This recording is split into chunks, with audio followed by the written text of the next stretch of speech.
حج نام ہے چند اداؤں کا اور حج نام ہے چند دعاؤں کا۔ بندہ اپنی وفا کے اظہار کے لیے جیسے اللہ رب العزت کے مقرب بندوں نے کچھ ادائیں کی، ان اداؤں کو ادا کر کے پھر اللہ کے حضور دعائیں مانگتا ہے۔ تو وفا، ادا اور دعا یہ وہ خلاصہ ہیں جو تمام مناسک حج کا ہیں۔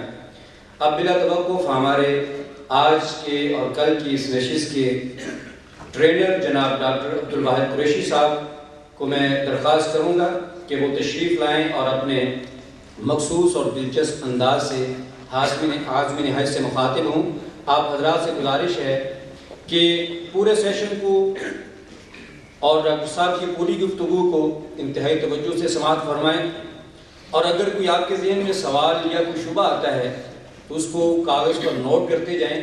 کل کی نشست کے آخر میں انشاءاللہ ہمارے سوالات اور جوابات کا سیشن ہوگا، اس میں ڈاکٹر صاحب آپ کے سوالات کا بھی جواب دیں گے۔ تو اب میں گزارش کروں گا جناب ڈاکٹر عبدالواحد قریشی صاحب سے، ان کی آمد سے قبل آپ تلبیہ بلند کیجئے۔ لبیک اللہم لبیک لبیک لا شریک لک لبیک ان الحمد والنعمت لک والملک لا شریک لک لبیک اللہم لبیک لبیک لا شریک لک لبیک ان الحمد والنعمت لک والملک لا شریک لک لبیک اللہم لبیک لبیک لا شریک لک لبیک ان الحمد والنعمت لک والملک لا شریک لک۔ جناب ڈاکٹر عبدالواحد قریشی۔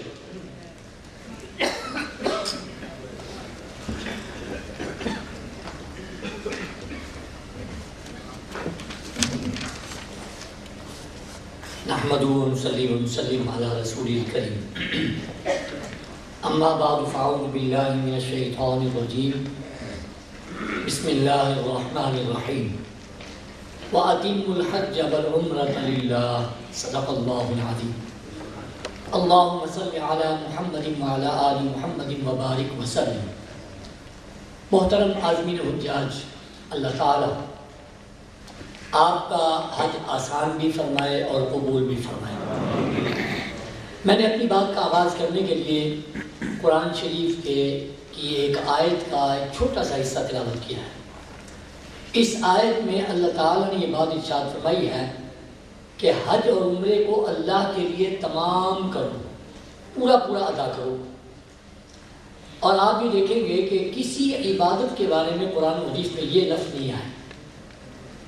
نماز، روزہ، زکوٰۃ تمام عبادات ہیں، لیکن مکمل ادائیگی کے لیے یہ صرف حج اور عمرے کے لیے ہی فرمایا ہے۔ یہ اس لیے کہ یہ عبادت ایسی عبادت ہے کہ جو چند لوگ گنے چنے کرتے ہیں اور کبھی کبھی ہوتی ہے۔ نماز کے بارے میں اگر کوئی ایسا مسئلہ آئے گا، مجھے نہیں پتہ ہوگا کیونکہ 5 دفعہ پڑھی جاتی ہے، آپ بتا دیں گے، آپ کو نہیں پتہ ہوگا، میں بتا دوں گا۔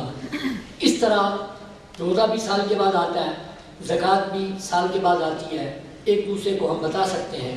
لیکن حج عمرہ ایک ایسی چیز ہے کہ یہ کبھی کبھی نصیب ہوتا ہے، اور یہ بھی آپ حضرات کو پتہ ہے کہ بہت سے لوگ ساری زندگی تڑپتے رہتے ہیں لیکن انہیں نصیب نہیں ہوتی۔ یہ اللہ کا انتخاب ہے۔ بہرحال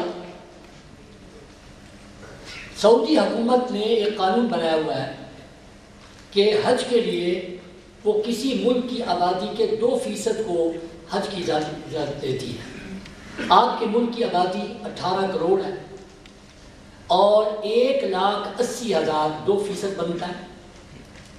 18 کروڑ میں سے 1,80,000 میں جانا ہے پاکستان سے۔ تو یہ اللہ کا انتخاب نہیں کہ کروڑوں میں سے اللہ نے آپ کو چنا ہے۔ اور جس چیز کو یہ کہہ دیا جائے کہ ذرا دھیان سے اس کو کرنا، پورا پورا ادا کرنا، تو آدمی کی یہ فطرت ہے کہ چکنا ہو جاتا ہے کہ اس کا کوئی پہلو مجھ سے رہ نہ جائے۔ تو اللہ نے بھی حج عمرے کے بارے میں فرمایا کہ یہ پوری پوری ادا کرنا ہے، اس لیے پورا پورا ادا کرنے کے لیے اس کے ہر پہلو کو سیکھنا پڑے گا۔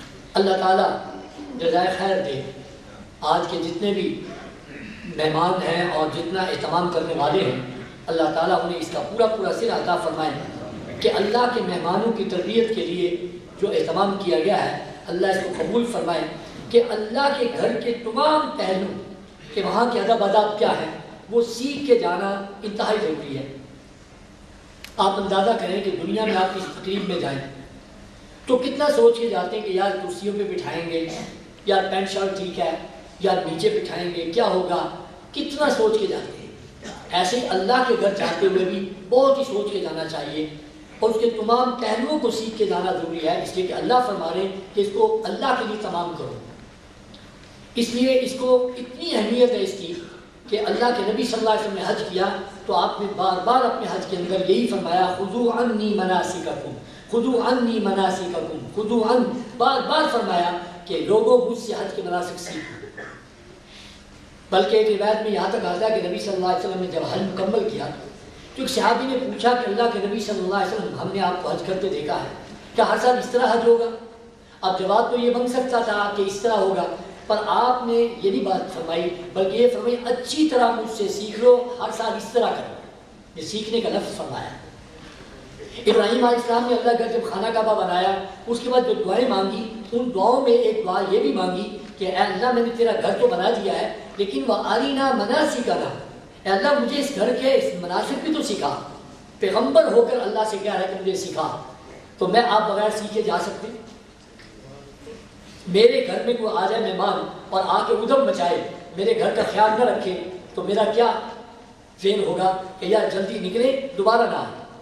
ایسے ہی معاملہ یہ ہے کہ اللہ کے مہمان جب اللہ گھر میں جائیں اور اللہ کے گھر کے ادب آداب سیکھ کے نہ گئے ہوں تو پھر کیا کیفیت ہوگی کہ قیامت کے دن پکڑ آئے۔ اللہ مجھے آپ کو صحیح طرح سیکھ کے جانے کی توفیق عطا فرما دے۔ سیکھنے کے مختلف مراحل ہیں اور میں مختصر عرض کر دوں، اس میں پہلا مرحلہ ہے آپ کی ذہنی روحانی تربیت کا، پھر جسمانی تربیت کا، اس کے بعد ہے آپ کے ڈاکومنٹس کے حوالے سے کہ آپ کے کاغذات کیا آپ کے پاس ہونے چاہیے، پھر اس کے ساتھ آئے گا مرحلہ سامان کا کہ آپ نے سامان کون سا لے کے جانا ہے، اور پھر اس کے بعد آخری جو ہے وہ مناسک کا جب موضوع شروع ہوگا اس میں سب سے پہلے احرام کہاں سے باندھنا، کس طرح باندھنا، پھر عمرہ کس طرح کرنا، عمرہ کی ادائیگی کے بعد مکہ مکرمہ میں جتنے آپ کے پاس فالتو دن ہوں گے، زائد دن ہوں گے، ان میں آپ نے کیا کرنا ہے، اور پھر مدینہ منورہ کی حاضری کہ مدینہ منورہ میں حاضر آپ نے کس طرح دینی ہے اور کس طرح صلاۃ السلام ادا کرنا ہے، اور اس کے بعد آخر پہ حج کے 5 دن کس طرح گزارنے ہیں، اس میں مینا، عرفات، مزدلفہ اور طواف وداع تک اور انشاءاللہ گھر واپس آنے تک یہ باتیں اس طرح چلیں گی۔ آئیے میں پہلا مرحلہ شروع کر رہا ہوں۔ سب سے پہلا مرحلہ ہے ذہنی اور روحانی تربیت کا کہ کیا ذہن لے کے جانا چاہیے اللہ گھر میں۔ میں اگر آپ کو بات بتانے سے پہلے آپ ہی سے پوچھوں، آپ بتائیے کہ آپ نے آخر حج کا ارادہ کیا ہے، درخواستیں جمع کرائی ہیں، جو سرکاری سطح پہ جانے والے ہیں انہوں نے بینکوں میں درخواستیں جمع کرائی ہیں، جو پرائیویٹ طور پہ جانے والے ہیں انہوں نے اپنے گروپ آرگنائزر کے پاس جمع کرائی ہیں درخواستیں۔ آخر کوئی نہ کوئی تو ذہن لے کر گئے ہوں گے نا، کس ذہن کے ساتھ کرائی؟ تو آئیے میں نے جب گفتگو کرتا ہوں لوگوں سے تو مجھے 3 باتیں سامنے آتی ہیں۔ بعض لوگ یہ کہتے ہیں کہ جناب میرے دل میں شوق تھا میں اللہ گھر دیکھوں، بس میں اللہ گھر کے دیکھنے کا ارادے کے ساتھ میں نے۔ کچھ لوگ یہ کہتے ہیں کہ میں نے یہ سنا ہے کہ جس کے پاس پیسہ ہے، زاد راہ ہے، مکہ جانے آنے کا خرچہ موجود ہے، اس کے اوپر حج فرض ہے، میں اپنا حج کا فرض ادا کرنے جاتا ہوں۔ میں ابتدائی عرض کر دوں کہ ذہن سازی انتہائی ضروری ہے حج پہ جانے سے پہلے۔ اللہ میری آپ کی حفاظت فرمائے۔ ایک صاحب نے بڑی عجیب بات بتائی، کہنے لگے کہ ہمارے ایک دوست ہیں تو وہ جب عمرے کا ارادہ کیا انہوں نے جانے لگے تو میں نے ان سے پوچھا کہ آپ نے عمرے کا ارادہ کیوں کیا ہے، تو بتانے لگے کہ بس وہ مارکیٹ کا میں صدر ہوں تو جب لوگ بیٹھتے ہیں نا تو بات ہوتی ہے، ایک کہتا ہے میں نے 4 عمرے کیا ہے، کہتا ہے میں نے 5 کی ہے، تو میں نے بھی سوچا چلو میں بھی ہو ہی جاؤں۔ اللہ میری آپ کی حفاظت فرمائے کہ یہ جو ہے معاملہ کہ ذہن صحیح نہ بنے تو پھر کیا اس عبادت کا آپ کو جو ہے وہ فائدہ ہوگا؟ لہذا یہ ذہن نہیں کہ حاجی صاحب کہلانا ہے، یہ ذہن نہیں کہ لوگ کہتے ہیں میں نے 4 حج کیے ہیں تو میں نے بھی سوچا چلو چلا جاؤں، یہ تو وہی بات آئے گی۔ بعض دفعہ ایسی باتیں سن کے یا حاجی کا یعنی باقاعدہ حج کرنے کے باوجود جب اس کے اندر کوئی چینج نہیں آتی تو پھر نبی صلی اللہ علیہ وسلم کا فرمان بالکل سامنے آتا ہے کہ آپ صلی اللہ علیہ وسلم نے فرمایا تھا کہ قیامت کے نزدیک عمرا امیر لوگ کثرت کے ساتھ حج پہ جائیں گے، کثرت کے ساتھ جائیں گے، امیر لوگ بھی جائیں گے، فرمایا غریب لوگ بھی کثرت کے ساتھ جائیں گے، متوسط طبقہ بھی کثرت کے ساتھ جائے گا، علماء بھی کثرت کے ساتھ جائیں گے، فرمایا عمرا جائیں گے کثرت کے ساتھ، بہت زیادہ جائیں گے، لیکن جائیں گے تفریح کرنے کی۔ غرض کیا ہوگی؟ تفریح۔ غربا جائیں گے کثرت کے ساتھ جائیں گے غریب، کیوں کہ وہاں بھیک ملتی ہے، زیادہ بھیک ملے گی، پوری دنیا سے لوگ آئے ہوں گے، بھیک زیادہ ملے گی، تو غربا بھی جائیں گے کثرت کے ساتھ، لیکن غرض کیا ہوگی کہ معاملہ متوسط طبقہ جائے گا، تجارت کی نیت سے جائے گا۔ علماء جائیں گے کثرت کے ساتھ کہ الحاج کرانے کے لیے اتنے زیادہ حج کیے ہیں، اللہ میرے آپ کو ذہن کو صاف کر دے۔ اللہ کے لیے سب سے پہلی نیت درست کیجیے کہ کیا ذہن لے کے جانا چاہیے۔ فریضے کی ادائیگی بھی ہے، لیکن فریضے کی ادائیگی کے پیچھے کیا ملتا ہے اور کیوں کرنا ہے؟ وہ اس لیے کہ اللہ تعالیٰ کا جو وعدہ ہے کہ حج کرنے والے جو حج کا فریضہ ادا کرتا ہے، اللہ تعالیٰ اس کو ایسے بنا دیتا ہے جیسے ابھی ماں کے پیٹ سے پیدا ہو کے آیا۔ تو معلوم یہ ہوا کہ سب سے بڑا ذہن تو ہم نے یہ لے کے جانا ہے کہ میں اپنے گناہوں کی بخشش کروانے جا رہا ہوں۔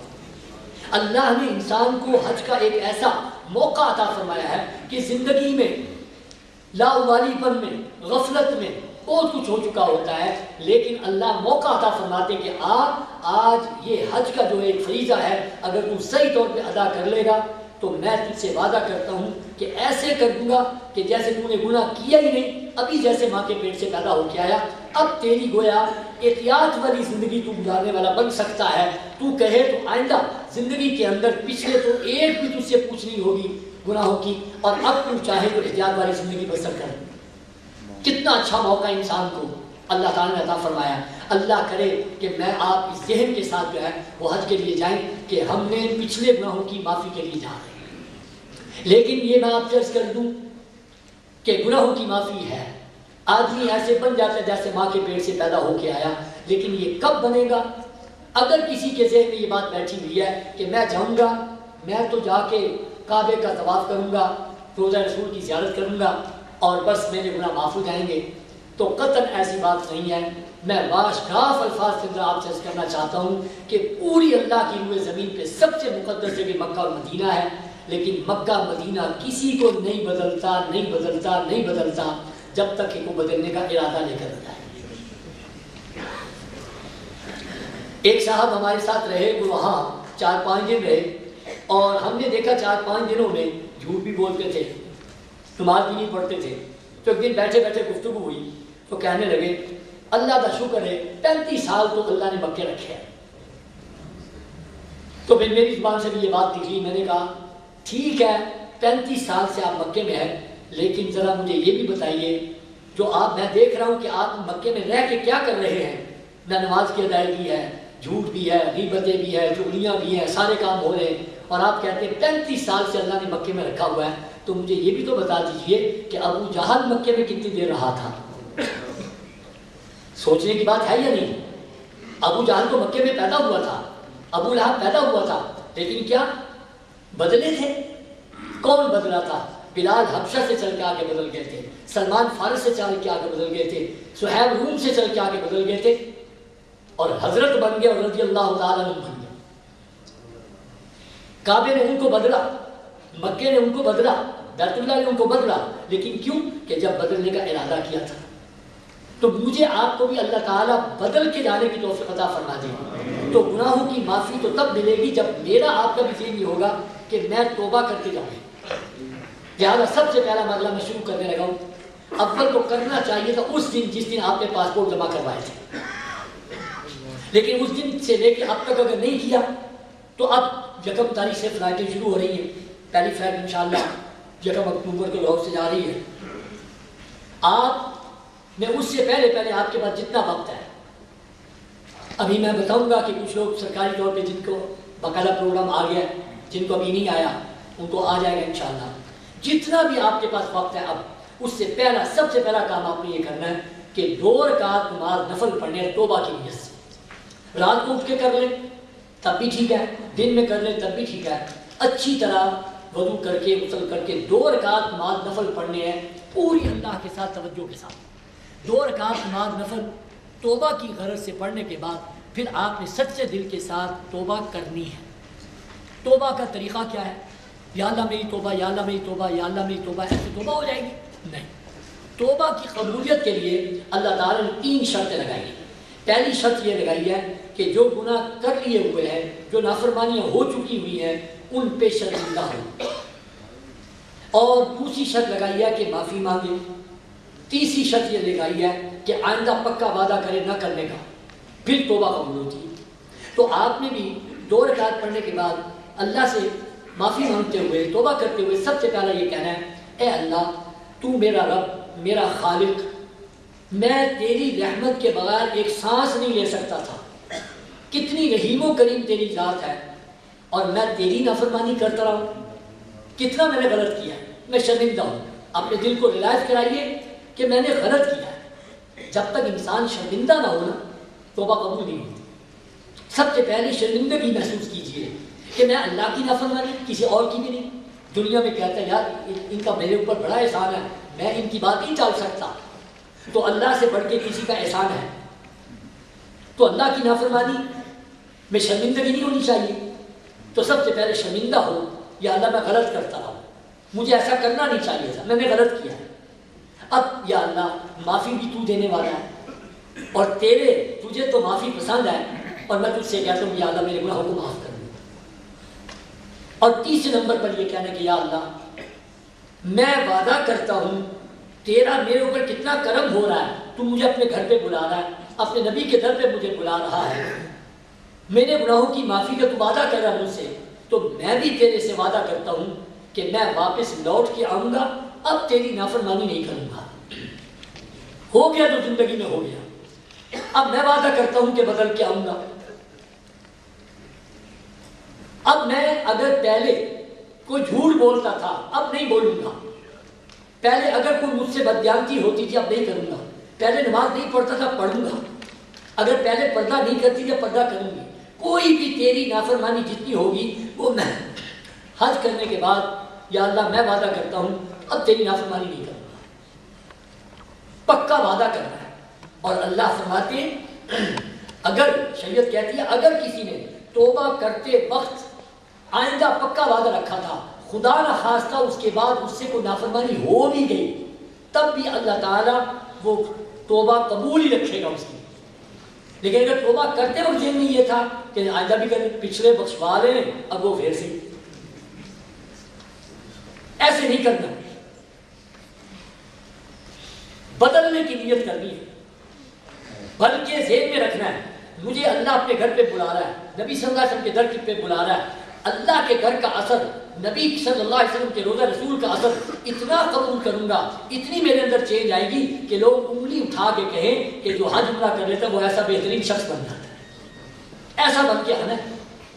اس حدیث کی تشریح محدثین کرام نے پتہ کیا فرمائی ہے؟ فرمایا جو تو بدلنے کی نیت لے کر جا کے بوسہ لے گا اس کا تو گند اللہ نکال کے اس کو تو کر دیتا پاک صاف، اور جو بدلنے کی نیت لے کر نہیں جاتا اس کا گند اللہ اندر سے نکال دیتا ہے لیکن ظاہر کر دیتا ہے، پاک صاف نہیں ہوتا۔ بوسہ سارے لیں گے، جو بدلنے کی نیت لے کر جائے گا وہ بھی لے گا، جو بدلنے کی نیت لے کر نہیں جائے گا وہ بھی لے گا۔ وہاں آپ نے دیکھنا ذرا، میں گیا کہ میں 10 سال ویدر چھٹیا تو 10 سال ویدر چھٹیا تو میں بوسہ لایا، ایسے بوسے کا فائدہ؟ تو اللہ اس کا گند جو ہے وہ ظاہر کر دیتا ہے۔ اس لیے حج کا ایک اثر یہ بھی پڑتا ہے، بوسے کا اثر یہ بھی پڑتا ہے کہ جو حاجی اندر سے گندا ہوتا ہے حج کرنے کے بعد نظر آنا شروع ہو جاتا ہے، اسی لوگوں کے اندر باتیں آ جاتی ہیں کہ حج کر کے تم ہے جھوٹا ہو گیا، وہ اصل میں پہلے سے جھوٹا تھا، اب جھوٹ نظر آنا شروع ہو گیا۔ اللہ مجھے آپ کو بدل کے جانے کی توفیق عطا فرما دے۔ لہٰذا میں نے پہلا کام بتایا کہ 2 رکعت بعد نفل کو واقف پڑھیے اور شرمندہ ہوئیے گناہوں پہ، معافی مانگیے اور آئندہ پکا وعدہ کرے کہ میں نہیں کروں گا، تیری نافرمانی اب نہیں ہوگی انشاءاللہ۔ یہ بات آپ نے جب کر لی، اللہ فرماتے کہ میں 3 شرطوں کے ساتھ اپنے گناہوں کی تو معافی دے دیتا ہوں، لیکن بندوں کے حق نہیں معاف کرتا جب تک کہ بندوں سے معافی نہ لے کے نہ ہو۔ لہذا آپ نے جانے سے پہلے اپنے عزیز و اقارب سے بھی معافی مانگ کے جانا، خصوصاً جن کے ساتھ لڑائی ہے ان سے۔ کئی خواتین میں میری یہ بات سننے کے بعد کہہ دیتے یہ تے اودا قصور ہے، انہیں بول کر آپ چھٹیے، انہیں ساڈا وہ لڑتا ہے، اسی کیوں معافی مانگیے؟ آپ نے معافی مانگ کے جانا ہے۔ حضرت علی رضی اللہ عنہ سے کسی نے پوچھا حضرت مجھے اس نے مکہ مارا تو میں نے بھی مقابلے میں مکہ مارا، اب مجھے تو قیامت ہی پوچھنی ہوگی نا، میں نے تو صرف اپنا بدلہ لیا۔ تو حضرت علی رضی اللہ عنہ نے فرمایا کیا تیرے پاس کوئی تکڑی ہے، کوئی ترازو ہے کہ تم نے تول کے مارا ہو؟ جتنے اس نے مارا تھا جتنے زور سے اتنا ہی تیرا لگا ہو، اگر تیرا مکہ اس سے تھوڑا سا زیادہ لگا ہے نا تو اس کی بھی تجھے قیامت کے دن دیر دینی پڑے گی۔ جب اختلاف ہوتا ہے نا تو اس میں ایسی جاتی کسی طرف سے بھی ہو سکتی ہے۔ آپ نے معافی مانگ کے جانا، کوئی معاف کرے یا نہ کرے آپ کو، آپ نے کہہ کے جانا ہے۔ اور کاروباری دوست خصوصاً لکھ کے جائیں کہ میں نے فلاں کا اتنا دینا ہے، فلاں کا اتنا لینا ہے، لمبا سفر ہے زندگی کا کوئی پتہ نہیں۔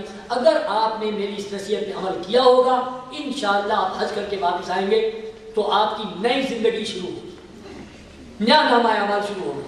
پہلے جو کچھ بھی تھا اللہ نے بھی معاف کر دیا اور بندوں سے بھی آپ نے معافی لے لی۔ اب آئیے اگلا مرحلہ شروع کرتے ہیں۔ پہلا مرحلہ ہو گیا مکمل، ذہنی روحانی تربیت کا مرحلہ مکمل۔ اگلا مرحلہ ہے آپ کا جسمانی تیاری کرنی ہے آپ نے۔ جسمانی تیاری میں سب سے پہلا کام آپ نے یہ کرنا ہے کہ چلنے کی عادت ڈالنی ہے۔ چلنے کی عادت ڈالیے۔ کتنا چلنا ہے؟ آپ میں سے بہت سے لوگ چلتے ہوں گے روزانہ، سیر کرتے ہوں گے، فٹ بال گراؤنڈ کا چکر لگاتے ہوں گے، مجھے سیر کی عادت ہے۔ نہیں، کم از کم 10-12 کلومیٹر آپ نے روزانہ پیدل چلنے کی پریکٹس کر کے جانا ہے۔ کتنے؟ 10-12۔ آپ میں سے بہت بندے مسکرائے ہیں کہ 10-12 کلومیٹر نہیں پیدل چلا جاتا۔ ٹھیک ہے تو پھر میں بھی بتا دوں کہ حج بھی نہیں کیتا جاتا۔ اگر حج کرنا ہے تو پھر آپ کو یہ عادت ڈالنی ہوگی، بلکہ میرا مشورہ ہے جوتے اتار کے، جرابیں اتار کے، ننگے پاؤں کسی سٹون والے پتھر والے فرش پہ چلنے کی عادت ڈالو۔ سارا طواف فرش پہ ہونا ہے، صفا مروہ بھی صحیح بھی فرش پہ ہونی ہے۔ اور پھر حاجی کی کیفیت ہوتی ہے ہوئے گی کہ کوئی ویزلین لا رہا ہوگا، ہڈیاں پھٹیاں ہوں گیا، خون نکل رہا ہے تو کوئی ویزلین کوئی تیل آ رہا ہے۔ ابھی سے عادت ڈالو چلنے کی عادت، اتنا چلو چلو چلو روزانہ چلو، کھلیاں پڑ جائیں کھلیاں توڑ کے جانیے گا۔ چکنا کر دوں کتنا آپ کو چلنا پڑنا ہے۔ ابھی میں مینار فاض مزدلفہ کی بات نہیں کرتا، ابھی میں مدینے جانے کی بات نہیں کر رہا۔ فرسٹ عمرہ جو جاتے ہی پہلا عمرہ آپ نے کرنا ہے نا، پہلا عمرہ آپ کو پہلے عمرے میں تقریباً 7.5 کلومیٹر فاصلہ پیدل ایک وقت میں طے کرنا پڑے۔ اتنے چکنے ہو جاؤ، چلنے کی اتنی عادت ڈالو۔ میں آپ کو بتا دوں خانہ کعبہ کی مسجد کے دروازے کے اندر سے داخل ہو کے نا خانہ کعبہ آنے تک مسجد کے اندر آدھا کلومیٹر تو اندر چلنا پڑے گا۔ رہائش گاہ سے مسجد کے دروازے سے خانہ کعبہ اور پھر 7 چکر، اور وہ کتنے لگیں گے؟ کئی لوگ ہم سے پوچھتے ہیں عمرہ کتنے دیر سے ہو جاتا ہے؟ اسی کہنے ایسی نہیں کر سکتے، کمال ہے نہیں بڑی کہ ہوتے 10 دن میں ہم کہتے نہیں بتا سکتے۔ کبھی عمرہ ہوگا 1.5 گھنٹے میں، کبھی ہوگا 4 گھنٹے میں، کہ جتنا رش ہوگا طواف بھی بڑا ہوگا اور جتنا طواف بڑا ہوگا اتنا وقت بھی زیادہ لگے گا۔ لہذا 7 چکر بیت اللہ کے اور پھر اس کے بعد 7 چکر جو صفا مروہ کے ہیں، خالی صفا مروہ کے 7 چکر 4.5 کلومیٹر وہ بنے گے۔ خود اندازہ کر لو، 4.5 کلومیٹر صرف خالی صفا مروہ کے چکر ہیں، اور طواف اور گھر سے آنا اور مسجد کے اندر سے لے کے خانہ کعبہ تک پہنچنے تک 7.5 کلومیٹر آپ کو فاصلہ ایک وقت میں طے کرنا ہے۔ اور پھر میری بات آپ کو یاد آنی ہے، جدے ایئرپورٹ سے جب باہر نکلنا نا آپ نے سامان لے کے جب وہ جائے گا نا ٹرالی والا، تو ٹرالی والے کے پیچھے پیچھے پیچھے جانا پڑے گا نا، تو حاجی کیا رہ گیا صاف ستھری جگہ پہ آتے بچھا دو، میرے کو چلے نہیں چلنا گیا، چلنے کی عادت ڈالو۔ ایسے سارے حاجی کہتے ہیں کہ میں ساری نماز حرم شریف پڑھا گا 1 لاکھ نماز کا ثواب دما گا، لیکن وہاں کیفیت پتہ کیا ہوتی ہے حاجی کی؟ ایک نماز پڑھ کے اپنے رہائش گاہ میں آتا ہے کہ پھر مفتی بن کے پوچھتا ہے مولوی صاحب ڈاکٹر صاحب اے بھی تے حرم ہی ہے نا، ایسے ہی پڑھ لواں، لاکھ نماز کا ثواب مل جائے گا نا۔ آپ نے چلنے کی عادت ڈالیں گے تو آپ کو انشاءاللہ دقت نہیں ہوگی۔ پچھلے سفر میں ہمارے ساتھ ایک سفر میں تھے، کینٹ کے ایک ظفر صاحب تھے، وہ ایک عمرہ صبح کرتے رات کو کرتے، سارا گروپ پہ آرام تھا۔ میں نے ایک دن پوچھا ظفر صاحب بڑا اسٹیمنا ہے، تھکتے نہیں؟ کہنے لگا جی ٹریننگ تو آنے بولو نہیں سی، تھی 10-12 کیا سی میں 15 کلومیٹر چلنا سا، مجھے دقت نہیں ہوتی، دن میں 2 عمرے کرتے تھے۔ آپ سے بھی گزارش ہے، اور خصوصاً جو بھاری جسم والے ہیں، خوب چلیں خوب چلیں خوب چلیں، چلنے کی عادت ڈالو، ننگے پو فرش کے اوپر فرو چلیں، یہاں عادت ہوگی انشاءاللہ آپ کو وہاں دقت نہیں ہوگی۔ تو پہلا کام جسمانی تربیت میں یہ ہے کہ پیدل چلنے کی عادت آپ نے ڈالی۔ آئیے دوسرا کام ہے، آپ نے کچھ دعائیں یاد کرنی ہیں، بہت سے لوگ یاد کر رہے ہوں گے لیکن کر رہے ہوتے ہیں کتابیں پکڑ کے، ایک ایک کتاب میں 40 دعائیں ہیں حج کی لکھی ہوئی، ایک ایک دعا 2 صفحے کی لکھی ہوئی ہے، 7 چکر ہے طواف کے، 7 چکروں کی دعا لکھی ہوئی ہے، پہلے چکر، دوسرے چکر، تیسرے چکر کی دعا، پھر 7 چکر ہے صحیح کے، اس 7 چکروں کی دعائیں لکھی ہوئی ہیں۔ حاجی پہلی یاد کرتا ہے، دوسری بھول جاتا ہے، دوسری یاد کرتا ہے، پھر چھوٹ جائے، یار کس مصیبت کو پڑھایا گیا، حج کرن چلے میں دعائیں نہیں یاد ہوں گی۔ یہ کتابوں میں جو لکھی ہوئی دعائیں ہیں ان کو آپ کو یاد کرنے کی ضرورت نہیں ہے، یہ قرآن و سنت کے اندر کوئی ضروری دعائیں نہیں ہیں۔ آپ کہیں گے کتابوں میں کیسے آ گئی؟ سب سے بڑی ٹریجڈی یہ ہو گئی ہے آج کل جو حج کر کے آ جاتا ہے نا ایک دفعہ کہ اندر میں تے ماسٹر بن گیا نا، آندے اخبار مضمون تے کتاباں، عالم ہوتا نہیں اور ایسی ایسی باتیں لکھتا ہے کہ پریشان کرتا ہے۔ ایک صاحب نے اپنے طرف سے بڑی عرق ریزی کے ساتھ، بڑی محنت کے ساتھ ایک کتاب لکھی، اس میں انہوں نے طواف کی قسمیں لکھی۔ میں سیالکوٹ میں ٹریننگ دینے کے بعد ٹریننگ ختم ہوئی تو ایک صاحب کھڑے ہوئے کہنے لگے جی میں نے جو کتاب میں لسٹ پڑھی تھی نا طواف کی وہ بالکل ٹھیک ہے، آپ نے سارے بتائے ہیں، عمرے کا بھی بتایا، نفلی بھی بتایا، طواف زیارت بھی بتائی، طواف قدوم بھی بتایا، سارا بھی بتا دیا، ایک میں نے اس لسٹ میں پڑھا تھا وہ آپ نے نہیں بتایا۔ میں نے کہا وہ کیا؟ کہہ رہی تھی طواف نساء۔ پہلے تو میں بھی بڑا پریشان ہو گیا، پھر میرے ذہن میں بات آ گئی تو میں نے ان سے پوچھا عقیقہ جعفریہ کے؟ کہہ رہے جی نہیں۔ تو میں نے کہا وہ تو ان کے نزدیک ہے۔ تو بعض لوگوں نے صرف اپنی وہ جو ادھر ادھر سے اکٹھا کر کے وہ سارا مواد دے دیا ہوتا ہے اور سمجھتے ہیں، اور کتاب پڑھنے والا سمجھتا ہے کہ جو کچھ کتاب میں آ گیا بس وہ اتھینٹک ہوگا۔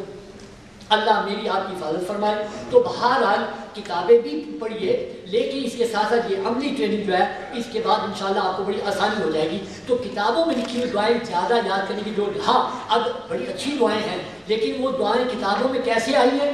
یہ قرآن و حدیث کی نہیں بلکہ ہمارے بزرگوں نے مانگی تھی، ان کی زبان عربی تھی، دعا پڑھی نہیں جاتی، دعا مانگی جاتی، ان کی زبان عربی تھی، انہوں نے مانگی۔ آج اگر کسی کو ترجمے کے ساتھ یاد ہو جائے اور پتہ چلے کہ میں کیا مانگ رہا ہوں تو پھر تو ٹھیک ہے، لیکن اگر نہیں تو پھر وہ ان کے دعاؤں کے یاد کرنے کی ضرورت ہے۔ صرف 6 دعائیں ہیں، آپ کو باقی سارا پنجابی اردو میں حج میں بتاؤں گا انشاءاللہ، گھر سے چلنے سے لے کے گھر واپس آنے تک۔ لیکن دعائیں یاد کرنے والا جو مر رہا ہے اس کے لیے آپ کو کارڈ تقسیم کیے گئے، وہ کارڈ کے اوپر 6 دعائیں لکھی ہوئی ہیں، ان کو آپ نے یاد کرنا وہ ضروری ہے۔ لہذا مختصر دعائیں ہیں، ان میں دیکھیے ذرا کارڈ کے اوپر سب سے پہلے دعا لکھی ہوئی ہے لبیک تلبیہ، یہ آپ کا ورد ہے، یہ آپ کی تسبیح ہے اور اس کو یاد کرنا ہے اچھی طرح۔ بلکہ بعض بزرگ تو فرماتے ہیں یوں سمجھو، دیکھو اس کا یاد کرنا کتنا ضروری ہے، یوں سمجھو کہ جیسے کلمہ پڑھ کے مسلمان بندہ بنتا ہے، جب تک کلمہ نہ پڑھے تو مسلمان نہیں بنتا، تو سمجھ لو کہ جب تک تلبیہ نہ پڑھا تو حج نہیں ہوگا۔ اتنا ضروری ہے اس کا یاد کرنا، اور دکھ کی بات ہے کہ کئی حج کر کے واپس آ جاتے ہیں اور وہ تلبیہ پھر بھی یاد نہیں ہے۔ استغفر اللہ، اس کو آپ نے اچھی طرح یاد کرنا ہے، کسی اچھے قاری صاحب سے یاد کرنا ہے، اپنے تلفظ کی ادائیگی سے کروانی ہے، بالوں کی کارڈ پکڑ لیتے ہیں اور ہاں میں پڑھنا آتا لبیک اللہم لبیک لبیک لا شریک. یہ پھر وظیفہ نہیں ہے، آپ کا وظیفہ ہے، آپ کا ورد ہے، آپ کی تسبیح ہے لبیک. اس کو فر زبان کیا ہے، زبانی یاد کرنا ہے. اس طرح پڑھنا ہے لبیک اللہم لبیک لبیک لا شریک لک لبیک ان الحمد والنعمت لک والملک لا شریک لک. اچھا یاد کرنا ہے. اس کے بعد ایک دعا لکھی ہوئی ہے اس کے اوپر، استقبال حجر اسود. استقبال کیا ہوتا ہے وہ بعد میں بتاؤں گا. ابھی فی الحال آپ نے اس کی دعا یاد کرنی ہے. کیا دعا ہے؟ اللہ اکبر لا الہ الا اللہ والصلاۃ والسلام علی رسول اللہ. یہ دعا ہے استقبال کرنے کی. اس دعا کو یاد کرنے کا آسان ترین طریقہ بتاتے ہیں. آپ مجھے بتائیے کہ سب کو اللہ اکبر کہنا آتا ہے کہ نہیں آتا؟ آتا ہے. لا الہ الا اللہ کہنا آتا ہے؟ آتا ہے. تو بس یہ دعا ایسے یاد کر لو کہ 2 دفعہ اللہ اکبر، 1 دفعہ لا الہ الا اللہ اور والصلاۃ والسلام علی رسول اللہ. دعا یاد ہو گئی. تیسری دعا ہے استلام کی. استلام کیا ہوتا ہے وہ بعد میں بتاؤں گا. اس کی دعا بھی بڑی آسان ہے. کیا لکھا ہوا ہے؟ بسم اللہ اللہ اکبر وللہ الحمد. سب کو بسم اللہ کہنا آتا ہے، اللہ اکبر کہنا بھی آتا ہے، وللہ الحمد. بس صرف تھوڑا سا ذہن میں رکھنا ہے کہ 1 دفعہ بسم اللہ، 1 دفعہ اللہ اکبر، 1 دفعہ وللہ، تو دعا یاد ہوگی. استلام کی بھی دعا یاد کر لینی. اس کے بعد چوتھے نمبر پہ اس پہ لکھا ہوا ہے تیسرا کلمہ جو طواف کے دوران آپ نے پڑھنا ہے. لہٰذا وہ تیسرا کلمہ بہت سے لوگوں کو یاد ہوتا ہے، آپ کو بھی یاد ہو جائے ہوگا. سبحان اللہ والحمد للہ ولا الہ الا اللہ واللہ اکبر لا حول ولا قوة الا باللہ العلی العظیم. پھر 5ویں نمبر پہ ایک دعا لکھی، وہ بھی آپ میں سے بہتوں کو یاد ہوگی. ربنا آتنا فی الدنیا حسنہ وفی الآخرۃ حسنہ وقنا عذاب النار. یہاں تک تو اکثر یاد ہوتی ہے، تھوڑے سے الفاظ آگے یاد کر لو. وادخلنا الجنۃ مع الابرار یا عزیز یا غفار یا رب العالمین.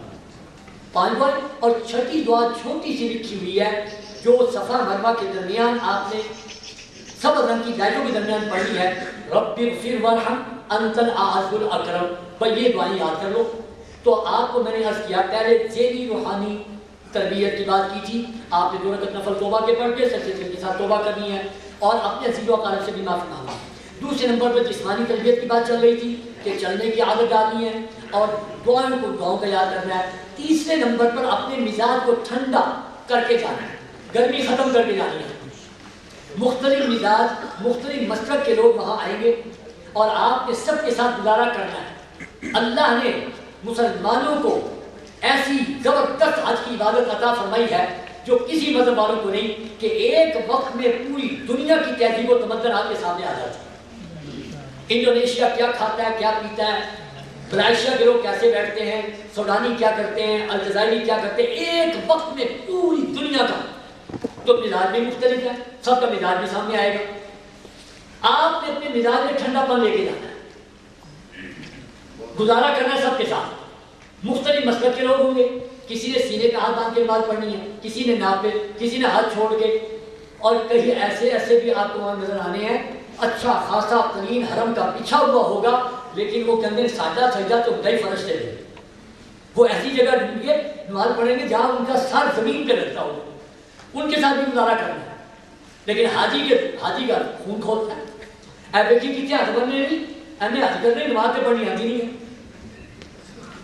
زبردستی شیطان نے آپ کا مزاج گرم کرنا ہے. وہاں تجربے کی بات بتا دوں، اچھے خاصے لوگ ہم نے یہاں دیکھے، لوگوں پہ خرچ کرنے والے، اللہ کے راستے میں دینے والے، کبھی نہیں لڑنے والے. اور جب یہاں بات سنتے ہیں نا کہ حج میں لڑنا نہیں، حج میں کسی کے ساتھ جھگڑنا نہیں کرنا، اپنے مزاج کو ٹھنڈا رکھنا ہے، تو وہ کہتے ہیں میں کیوں لڑاؤں گا، میں تو بڑا ٹھنڈا میں تو. لیکن وہاں چل کے دیکھا آدھی روٹی پہ لڑتے ہوئے اسی آدمی روٹی کے لیٹ ہونے پہ لڑ رہا ہے، بعد میں خود پریشان ہو کے کہتا ہے یار پتہ نہیں میں نے کی ہوا ایسی. وجہ کیا ہے کہ اللہ نے جو چیز روکی ہے نا کہ صبر کا مظاہرہ کرنا حج میں، لڑنا نہیں ہے، وہ شیطان کرا دیتا ہے، زبردستی کرا دیتا ہے. اتنا آپ کو آپ دیکھیں کتنے اچھے مزاج کے یہ لوگ ہوں گے. آپ بیٹھے ہو نا، آپ کے قریب سے انڈونیشیا ملائیشیا کا کوئی بندہ گزرنے لگے گا نا، وہ آپ کی ٹھوڑی کو ہاتھ لگا کے نا اجازت مانگے گا میں یہاں سے گزر جاؤں. ایسے اچھے مزاج والے بھی. اور کئی آپ کو وہاں ملنے سوڈانی، الجزائری، اور موٹے موٹے ان کی عورت جو ہے نا وہ اگر دھکا دے دے نا تو 10 مردوں کو گرا دیتی ہے. انہوں نے آنا گزرنا ہے نا, انہوں نے تو اجازت نہیں مانگنی, باری لات سے ہو گئے, ان کے ساتھ بھی گزارا کرنا. ابھی پچھلے سال کی بات میں آپ سے عرض کرتا ہوں, میں ابھی مکہ مکرمہ میں پہنچے, ابھی کمرے میں بیٹھا ہی تھا کہ ایک بھاگا آیا آدمی, ڈاکٹر صاحب میں آج 15,000 والی کرسی پڑھیا ہے کہ میرے نال جس بندے نے کمرے ڈکیا جائے نا وہ سگریٹ پی بھی جاتا ہے, میں 40 دن گزارا کرنا ہے بندے بچے نا. اب 15,000 دفعہ جو دروشی پڑھا ہے وہ اپنے لیے اللہ کی رضا کی خاطر پڑھا ہے, وہ سمجھ ہے میں تو بڑا نیک ہوں اور یہ اس کے ساتھ میں کیسے گزارا کروں. آپ نے ہر مزاج والے کے ساتھ وہاں گزارا کرنا ہے, چاہے کچھ ہو جائے, لڑنا بالکل نہیں.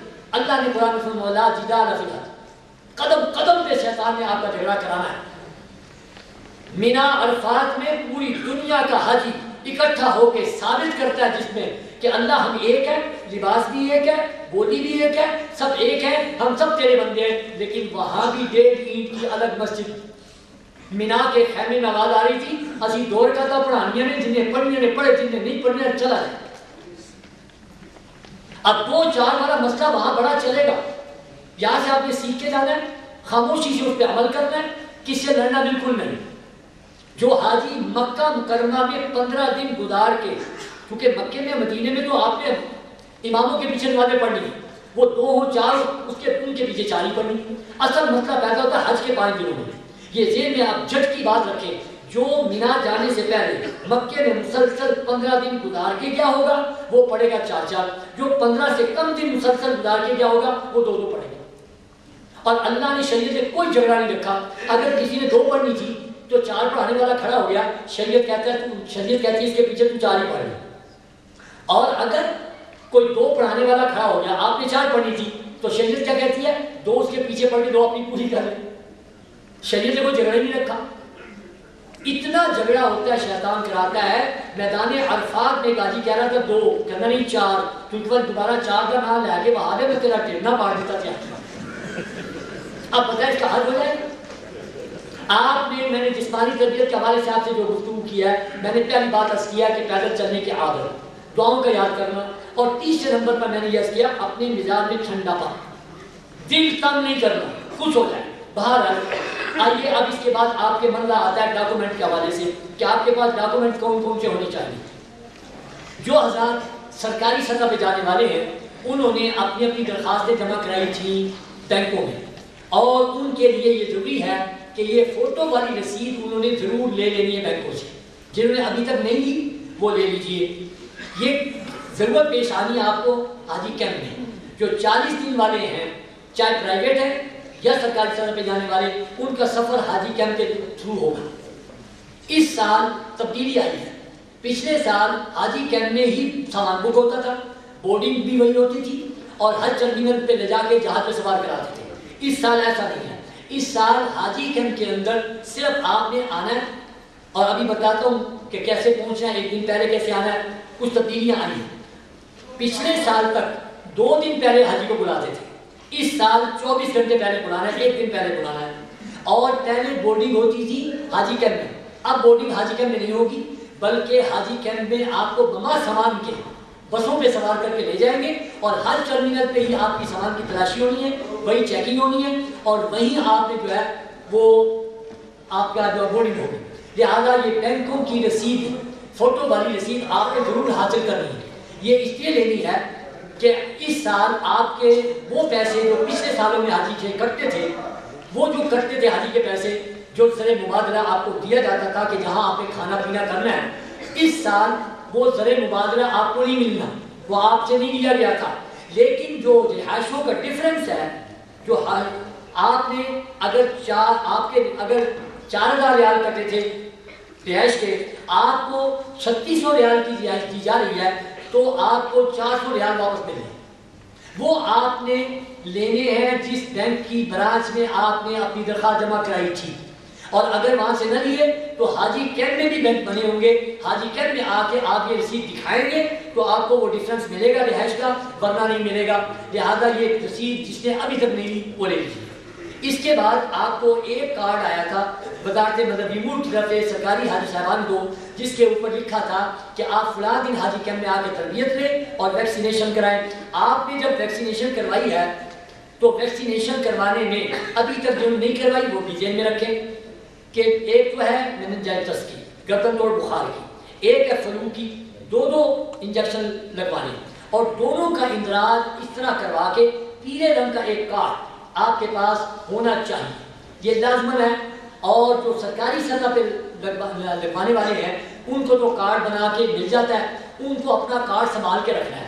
جس دن پاسپورٹ ملنا ہے پاسپورٹ کے اندر انہوں نے اس کو اسٹیپل کر لینا ہے، یہ آپ کا جدے ایئرپورٹ پہ دیکھنا ہے۔ جو پرائیویٹ سطح پہ جانے والے لوگ ہیں ان کو ان کی ٹریننگز کے اندر جو ہے وہ ویکسینیشن کی گئی ہے، ان کے کارڈ، ان کا گروپ آرگنائزر اکٹھے بنا کے وہ آپ کو جو ہے وہ آپ کے پاسپورٹ کے ساتھ خود نفی کر کے دے دے گا۔ لیکن اس کارڈ کو چاہے پرائیویٹ والے یا سرکاری والے، اس کو آپ نے الگ نہیں کرنا، اس لیے کہ یہ ثبوت ہے کہ آپ ٹیکہ لگوا کے آئے ہیں۔ اگر آپ کے پاس یہ نہیں ہوگا تو بھی جدے ایئرپورٹ پہ انہوں نے موٹی سرنج کے ساتھ لگانا ہے، جو تکلیف زیادہ ہوگی۔ زیادہ بہتر یہ ہے کہ آپ نے اس کو سنبھال کے رکھنا ہے، یہ آپ کے کام آئے گا۔ اور آپ